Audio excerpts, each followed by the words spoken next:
Selamat datang di Vibe Positif Aja, tempat kita belajar cara pikir orang-orang yang hidupnya naik level terus. Bukan karena hoki, tapi karena mindset, strategi, dan cara melihat dunia yang berbeda. Hari ini kita akan bahas satu fenomena menarik yang lagi sering banget dibicarain. Kenapa Timothy Ronald mau buka fund, bikin sekolah, dan kenapa hidupnya seperti selalu untung dari semua sisi. Ini bukan gosip, ini bukan juga soal fanboying atau ngefans buta. Kita akan bahas ini dari perspektif mindset seorang entrepreneur sukses yang polanya bisa kamu tiru. Pertama, kita harus paham satu hal. Orang kaya itu bukan lagi cari uang. Mereka cari legacy. Mereka cari warisan. Ada satu fase dalam hidup yang cuma bisa dipahami kalau kamu udah pernah ada di posisi finansial yang aman. Ketika uang bukan lagi tujuan utama, orang mulai bertanya hal yang jauh lebih dalam. Setelah aku sukses, apa warisanku untuk dunia? Nah, disinilah letak perbedaan antara orang kaya dengan orang besar. Orang kaya itu fokusnya cuma ngumpulin uang. Tapi orang besar, mereka fokus meninggalkan warisan pemikiran, meninggalkan jejak. Jadi, fund dan sekolah yang dibangun itu bukan cuma sekadar bisnis baru. Ini adalah cara dia mengukir jejak panjang. Bahkan ketika nanti dirinya udah nggak ada. Ini adalah cara membangun sesuatu yang lebih besar dari dirinya sendiri. Kedua, kenapa sih bikin fund? Fund itu adalah cara membangun kekayaan jangka panjang tanpa harus menukar jam kerja lagi. Coba kita lihat, kenapa banyak entrepreneur sukses pada akhirnya membuka fund mereka sendiri? Karena mereka sudah melewati level main bisnis sendiri. Mereka sudah jago membangun dan menjalankan perusahaan dari nol. Level berikutnya adalah mengelola modal orang lain dan mengambil profit dari manajemen aset tersebut. Ada 3 keuntungan utama dari model bisnis ini yang seringkali orang awam nggak lihat. Pertama, pendapatannya jauh lebih stabil.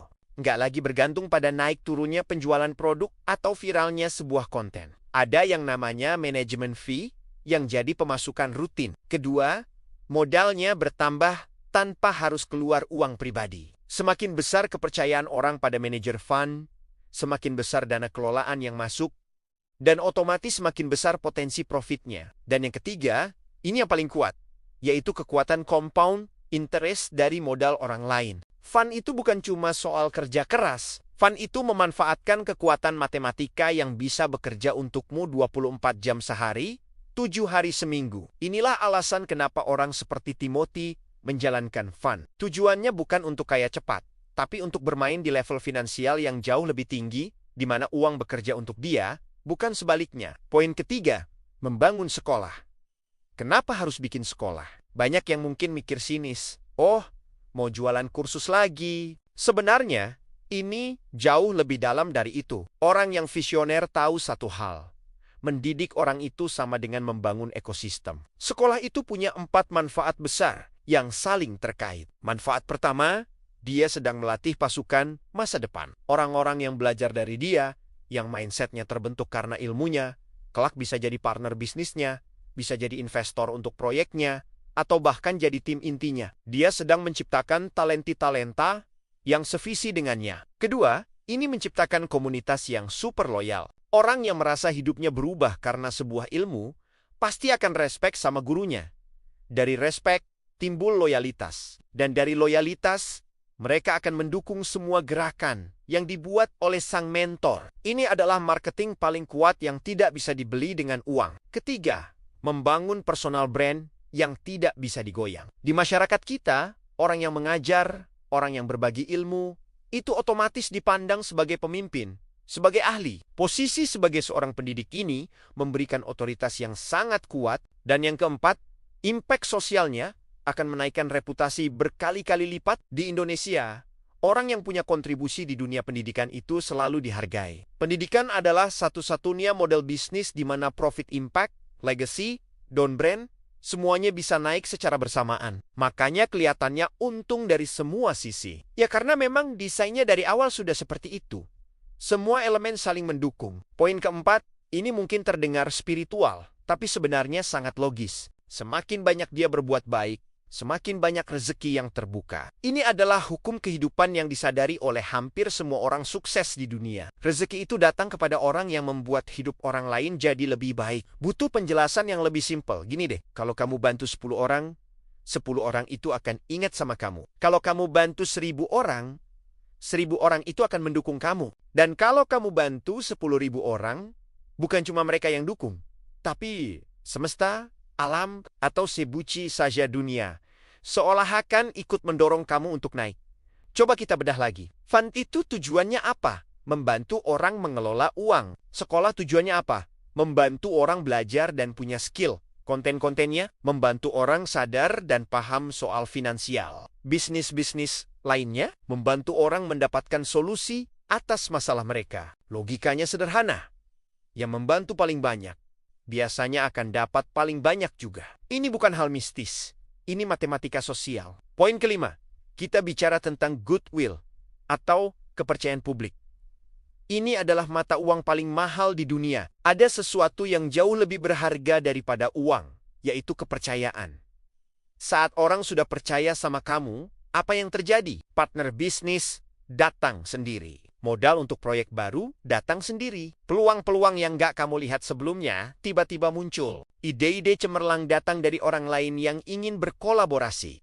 Network kamu terbuka semakin luas. Kamu dapat akses ke orang-orang atau tempat-tempat yang dulu nggak mungkin kamu jangkau. Dan yang terpenting, brand kamu jadi tidak bisa disaingi. Semua keuntungan ini, nggak bisa dibeli pakai uang. Kepercayaan itu hanya bisa dibangun dengan dua hal. Nilai yang kamu anut dan kontribusi nyata yang kamu berikan. Inilah yang bikin orang seperti Timothy tampak selalu untung. Karena dia sudah nggak lagi main di level uang. Dia sudah main di level nilai dan kepercayaan. Jadi, kesimpulan besarnya apa? Dia terlihat untung karena dia memberi. Ini adalah sebuah paradoks yang seringkali cuma dipahami oleh orang-orang besar. Semakin banyak kamu memberi kepada dunia, semakin banyak dunia akan memberi balik kepadamu. Ini bukan karena dunia tiba-tiba suka sama kamu, tapi karena dunia atau sistem sosial kita menghargai orang-orang yang punya kontribusi. Orang yang mengajar, yang membangun, yang membantu, yang membimbing, dan yang memberdayakan orang lain. Jadi, fund dan sekolah itu bukanlah tujuan akhir. Itu hanyalah alat, kendaraan untuk memberikan kontribusi yang jauh lebih luas. Dan ketika skala kontribusinya makin besar, maka rezekinya pun ikut membesar secara otomatis. Sebenarnya sesederhana itu, tapi banyak orang yang belum paham dan masih terjebak dalam pemikiran gimana caranya dapat, bukan gimana caranya memberi. Lalu, apa artinya ini semua buat kamu? Kamu mungkin belum bisa buka fund. Mungkin juga belum kepikiran bangun sekolah. Tapi, kamu bisa mulai melakukan hal yang sama dalam skala yang sesuai dengan kondisimu sekarang. Kamu bisa mulai dengan membangun nilai dalam dirimu. Mulai bantu orang di sekitarmu dengan apa yang kamu punya. Beri manfaat. Sekecil apapun itu. Bangun reputasi yang baik. Jadilah orang yang bisa dipegang omongannya. Sebarkan ilmu yang kamu kuasai. Jangan pelit. Jadilah cahaya kecil bagi lingkungan sekitarmu. Lakukan itu secara konsisten, hari demi hari, minggu demi minggu, tahun demi tahun. Dan percayalah, suatu saat nanti, hidupmu juga akan kelihatan untung dari semua sisi. Karena rezeki itu tidak selalu datang pada yang paling pintar atau yang paling licik. Rezeki datang pada mereka yang paling bermanfaat bagi sesama. Terima kasih sudah menonton. Semoga bermanfaat. Sampai jumpa di video selanjutnya dari Vibe Positif aja.